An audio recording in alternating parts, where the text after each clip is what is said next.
Sarean etxean lagun arteko jokoan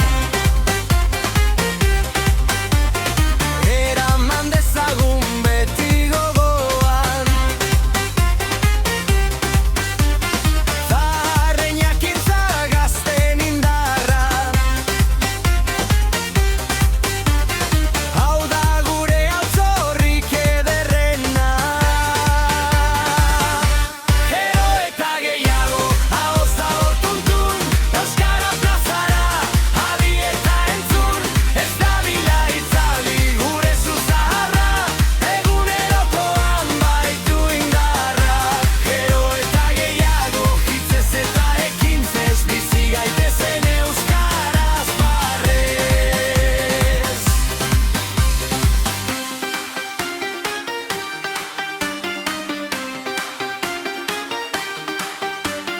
munduko hizkuntzen itsaso zabalean